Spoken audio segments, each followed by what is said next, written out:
Hello, friends. This is Dave Hurwitz, executive editor at ClassicsToday.com, here with the Haydn Symphony Crusade. And today, we're all the way up to Symphony No. 72, which is an anomalous symphony in the Haydn canon.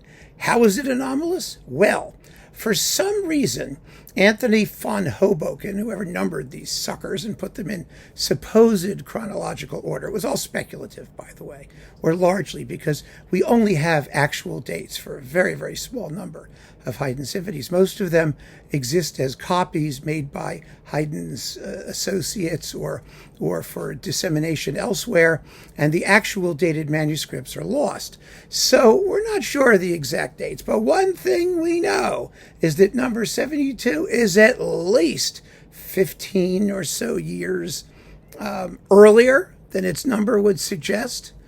We know that because it has a companion. We can't figure out why he would have stuck it as number 72. The companion is, of course, the Horn Signal Symphony, which is number 31, and which dates from a period when we know the Esterházy Orchestra had 4 horns, very briefly, a flute, a bassoon, some extra things, and Haydn, of course, wrote for them with aplomb.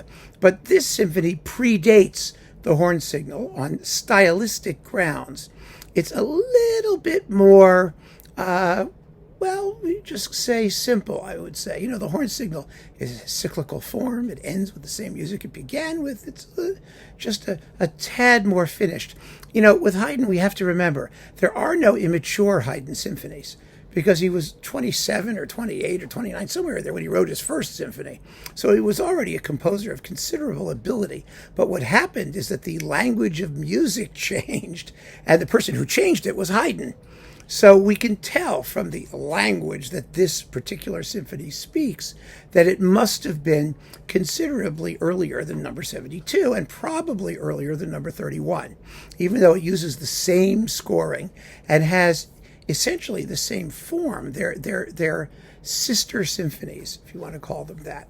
You know, you have a crazy amount of horn writing in the first movement, and you have, delightful exploitation of the solo opportunities of every single instrument in the orchestra, including a finale theme and variations where even the double bass gets a solo. I mean, it's a concerto for orchestra.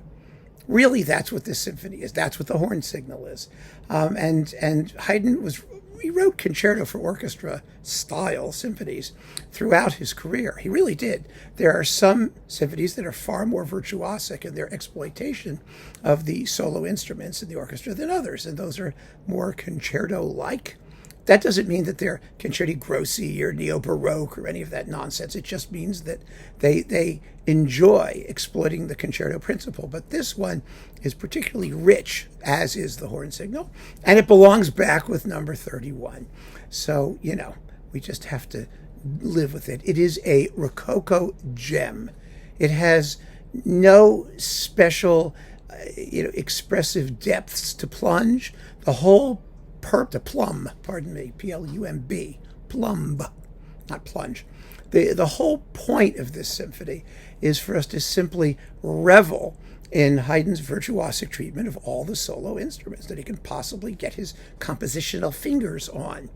And that's the whole deal. That's the unifying principle in the whole symphony, the appearance of solos constantly throughout the work. He doesn't have to do anything else. He doesn't have to relate the thing motivically or thematically or anything like that, because it all gets stuck together because of the concerto principle that he exploits in every single movement. Easy, right? And so we just need a few examples, and we've covered Symphony No. 72. Unfortunately, the examples cannot really describe just how delightful the music is. It's charming beyond belief. It's fun to listen to. It's relaxing. Above all, one of the fascinating sort of sources of tension in this music is that the virtuosity, that is the excitement of hearing, these solos played by crack instrumentalists, creates music which is sunny and breezy and it's just feel good stuff. It doesn't make you want to grip yourself with tension or anything. You just relax and enjoy it. So that's what we're going to do. I'm going to start. We have our usual Austro-Hungarian Haydn orchestra under Haydn Fischer, Adam Fischer, on Nimbus or Brilliant Classics or whoever licensed it. And we're going to begin with the first movement. And one of the ways you know that this is a much earlier symphony than number 72, since you have the other symphonies that came before, and soon you'll have the ones that came after, compare the Exposition, which I'm going to play you, to the Exposition of the prior symphonies, and listen to just how simpler it seems to be, how much shorter. It's less than a minute. It's about 50 seconds. And there's no real second subject at all. In fact, the entire Exposition seems almost like an introduction to something else. It's deliberately simple because Haydn wants you not to be focused on thematic working, but rather on sound, timbre, the brilliance of the writing for horns, for oboes, and all of that. I mean, the horn writing is really, really nuts, especially at the opening where the horns are going, two of them go up, and then two of them go down. I mean, the whole range of the instrument gets covered in just the opening statement, and that's the point. So here is the Exposition of Symphony No. 72.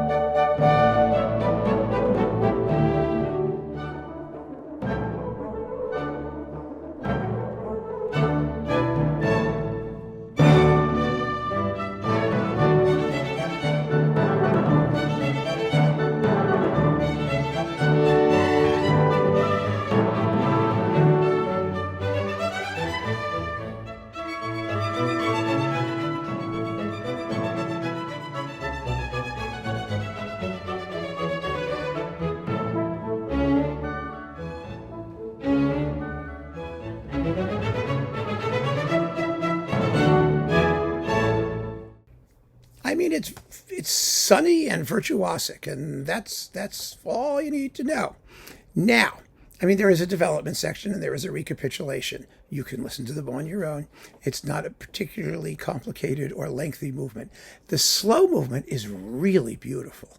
It's a duet. It's a duet between solo violin and solo flute. A really lovely duet where they share material and then they intertwine. It's really exquisite. It could be, if you played this as like a separate solo encore thing or whatever, people would love it. They really would. I could just imagine it becoming very, very popular for NPR fundraisers, things like that. I think NPR is going to be needing to do more fundraisers the way things are going. So NPR folks, consider this. I mean, it may help. You never know. Anyway, here is I took a bit of the middle, sort of the developmental section of this movement, just so you can hear how wonderfully Haydn writes for the two solo instruments and how expressively affecting their solo interplay really is. It's like I said, this is not a symphony that plumbs the depths, but that doesn't mean it doesn't have any. It actually does. It has some wonderful harmonic digressions and things that just add that extra sense of emotional affect to the music. And this is a perfect example of that. Here it is.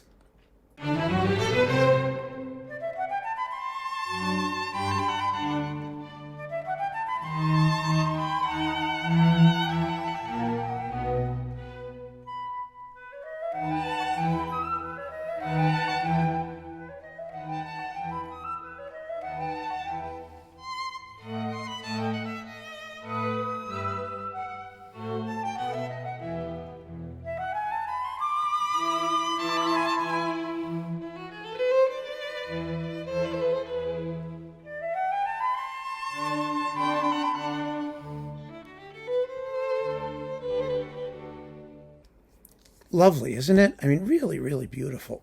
Now, the minuet is a hoot. It's really, really fun. You've got echo effects in the horns. One pair does one thing, the other pair echoes in the distance. It's really kind of cool. And the trio is wholly for oboes, horns, and bassoon. The bassoon's underneath going, doing things that the bassoon normally does. And so for this particular example, I'm playing the second half of the middle section, the trio, which contains all the material from the trio because it repeats the first part. So you get that, and then the entire minuet all the way through without repeats. And there's also, if you listen carefully to the minuet, and the wonderful timpani writing too, by the way, in this symphony. The timpani have all kinds of interesting solo bits underneath the horns usually, and even they have a moment, moments to shine. It's just, Haydn was a drummer. Did you know that? Haydn was a drummer. When he was a kid and he first got interested in music, he was interested in music because he played in the town band and he played the timpani. He played the drum. Well, he played a drum and then he played timpani. And when he did the London symphonies, he had special effects, so many special effects for the timpanist that he had to demonstrate to the player in London how he wanted them played. And he was able to do it. It's one of the reasons Haydn is so wonderful. Anyway, let's listen to the second part of the trio, which contains the repeat of the first part, or a bit of the first part, and then the entire minuet all the way through. Again, the mood is relaxed, very, very genial and pleasant, but there are sudden, surprising moments and wonderful, wonderful uses of the timbre of all of these instruments that Haydn has at his disposal. So here it is.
Haydn never wrote a dull minuet. He wasn't capable of writing a dull minuet. They're just fantastically imaginative movements. Now the finale, as I mentioned, is a theme in variations. And the theme is stated by the strings, basically, and then everybody gets solos. Everybody gets solos. The flute gets a solo, the violin, the cello, or if the flute, the cello, then the violin, then the double bass, and then all the woodwinds, and horns and oboes and things and bassoon and all that stuff chime in, and then the full orchestra plays the tune, and then there's a roundup, and the overall tempo is just leisurely. You're supposed to be savoring the solo contributions of the various instruments, concerto for orchestra style. But then after everyone has their turn, there is a very fast roundup, which we also hear in the Horn Signal Symphony. Now, in that symphony, number 31, the roundup becomes the music of the opening of the symphony, which adds a certain level of sophistication and finality. Haydn had not gotten there yet with this symphony. It's just a quick, very effective roundup. But he does, as in the minuet, give us a couple sudden digressions into like the minor key, something a little bit off just before the very end, to give us a jolt, to make us sit up and say, "Whoa!" It's not just a formulaic theme and variations thing. There are little twists and turns, not even underneath the surface, on the surface, that we can enjoy just before the final bars that give us a good wake-up call. It's a brilliant conclusion, and it's only 20, 30 seconds. It's not very long at all. It neatly rounds off the entire symphony with a pizzazz, with a real happy. This was called, by the way, I think a carouse, I think was what that thing was called. At the end of a variation movement or a suite of dances or something, there would be a go home music to escort you out of the auditorium and go home with a spring in your step. And boy, does that do this. It gives you a spring in your step, and here it is.